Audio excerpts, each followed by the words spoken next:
ಹಾಲಿನ ದರ ಏರಿಕೆ ಸಂಬಂಧ ಸಿಎಂ ಇದೀಗ ಜನರಿಗೆ ಗುಡ್ ನ್ಯೂಸ್ ಅನ್ನು ಕೊಟ್ಟಿದ್ದಾರೆ ಎಂದು ಸಿಎಂ ಅವರ ಸರ್ಕಾರಿ ನಿವಾಸ ಕಾವೇರಿಯಲ್ಲಿ ಹಾಲು ಒಕ್ಕೂಟಗಳ ಜೊತೆ ಹಾಲಿನ ದರ ಏರಿಕೆ ಸಂಬಂಧ ಅವರು ಸಭೆಯನ್ನ ಮಾಡಿದ್ರು.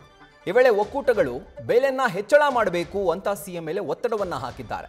ಆದರೆ ಈ ಒತ್ತಡಕ್ಕೆ ಮಣಿಯದ ಸಿಎಂ ಸಚಿವ ಸಂಪುಟ ಸಭೆಯಲ್ಲಿ ಚರ್ಚೆ ಆದ ಬಳಿಕ ದರ ಹೆಚ್ಚಳದ ಬಗ್ಗೆ ನಾವು ತೀರ್ಮಾನ ಮಾಡ್ತೀವಿ ಅಂತ ಹೇಳಿ ಒಕ್ಕೂಟಗಳಿಗೆ ತಿಳಿಸಿದ್ದಾರೆ. ಅಲ್ಲದೆ ಹಾಲು ಒಕ್ಕೂಟಗಳಿರೋದು ರೈತರಿಗೆ ಅನುಕೂಲ ಮಾಡೋಕೆ ಹೊರತು ಲಾಭ ಮಾಡ್ಕೊಳ್ಳೋಕಲ್ಲ ಅಂತ ಹೆಚ್ಚಳದ ಹಣ ಸಂಪೂರ್ಣವಾಗಿ ರೈತರಿಗೆ ವರ್ಗಾಯಿಸಲೇಬೇಕು ಅನ್ನುವಂಥ ಒಂದು ನಿಲುವಿಗೆ ಈಗ ಅವರು ಬದ್ಧರಾಗಿದ್ದಾರೆ.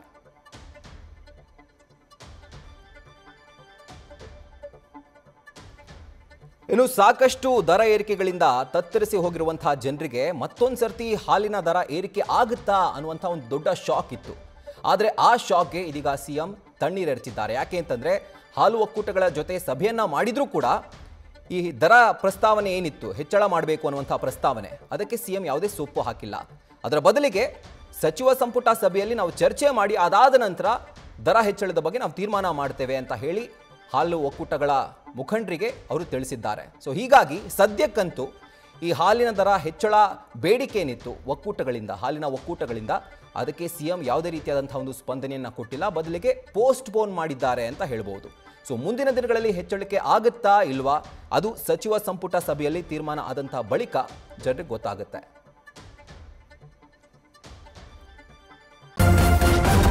ನ್ಯೂಸ್ ಫಸ್ಟ್ ನಿರ್ಭೀತಿಯಿಂದ ನಿಮ್ಮ ಪರವಾಗಿ.